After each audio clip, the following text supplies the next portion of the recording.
হযরত আবু হুরায়রা রাদিয়াল্লাহু তাআলা আনহু একদিন দেখলেন একজন আগন্তুক সৎকার মাল চুরি করছে। তা দেখে তিনি সে আগন্তুকের হাত ধরে ফেললেন এবং বললেন, আল্লাহর কসম, আমি তোমাকে রাসূল সাল্লাল্লাহু আলাইহি সাল্লামের কাছে নিয়ে যাব, তিনি এর বিচার করবেন। তখন আগন্তুক কান্নাকাটি শুরু করে দিল এবং অনুরোধ করে বলল, আমি খুব অভাবী আর আমার এই জিনিসগুলোর অনেক প্রয়োজন, দয়া করে আমাকে ছেড়ে দিন। আবু হুরায়রা রাদিয়াল্লাহু তাআলা আনহু তাকে ছেড়ে দিলেন। পরদিন সকালে রাসূল সাল্লাল্লাহু আলাইহি ওয়াসাল্লাম আবু হুরায়রা রাদিয়াল্লাহু তাআলা আনহুকে জিজ্ঞাসা করলেন, তোমার গতকালের অপরাধী কি করেছে?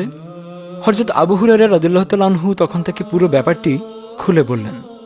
রাসূল সাল্লাল্লাহু আলাইহি ওয়াসাল্লাম বললেন, অবশ্যই সে তোমাকে মিথ্যা বলেছে, দেখো সে আবার আসবে। পরদিন তাই হলো, সে আগন্তুক আবার এসে চুরি করতে চাইল। আবু হুরায়রা রাদিয়াল্লাহু তাআলা আনহু তাকে পাকড়াও করে বললেন, এবার অবশ্যই আমি তোমাকে আল্লাহর রাসূলের কাছে নিয়ে যাব, তিনি তোমার বিচার করবেন। এবারও সেই লোক অনেক কাকুতি মিনতি করে ক্ষমা চাইল এবং শপথ করে বলল, আজ আপনি আমাকে ছেড়ে দিলে আমি আর আসব না। পরদিন আবারও রাসূল সাল্লাল্লাহু আলাইহি ওয়াসাল্লাম এই আগন্তুকের ব্যাপারে জিজ্ঞাসা করলে তিনি একই জবাব দেন। তখন রাসূল সাল্লাল্লাহু আলাইহি ওয়াসাল্লাম আবারও বলেন, সে তোমাকে মিথ্যা বলেছে এবং সে আবারও আসবে। পরদিন হযরত আবু হুরায়রা রাদিয়াল্লাহু তাআলা আনহু চোরের জন্য অপেক্ষা করতে লাগলেন। কিছুক্ষণ পর সে এসে আবারও চুরি করতে শুরু করলে তিনি তাকে গ্রেফতার করলেন।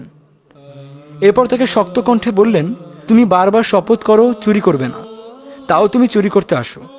আজকে আল্লাহর রাসূল সাল্লাল্লাহু আলাইহি ওয়াসাল্লাম তোমার বিচার করবেন।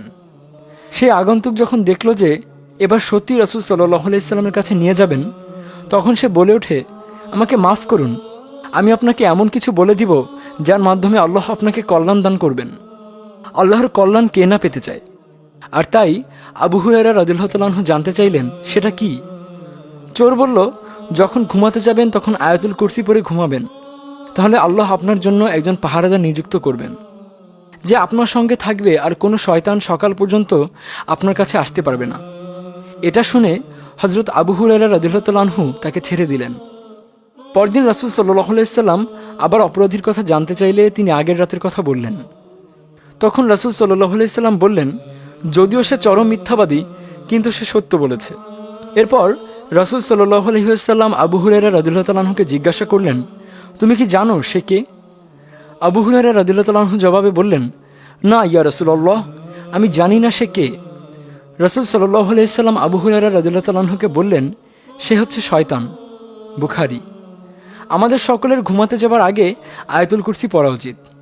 এতে করে আল্লাহ রাব্বুল আলামিন আমাদের জন্য একজন পাহারাদার নিযুক্ত করবেন এবং এর ফলে আমরা বিতাড়িত শয়তান হতে আল্লাহ রাব্বুল আলামিনের কাছে আশ্রয় পাব। আল্লাহ পাক আমাদের সবাইকে আমল করার তৌফিক দেন, আমিন। আমাদের ভিডিওগুলো ভালো লাগলে আমাদের ইসলামিক স্টোরি ইসলামিক গল্প পেজ লাইক দিতে পারেন এবং আমাদের YouTube channel Islamic story subscribe করতে পারেন।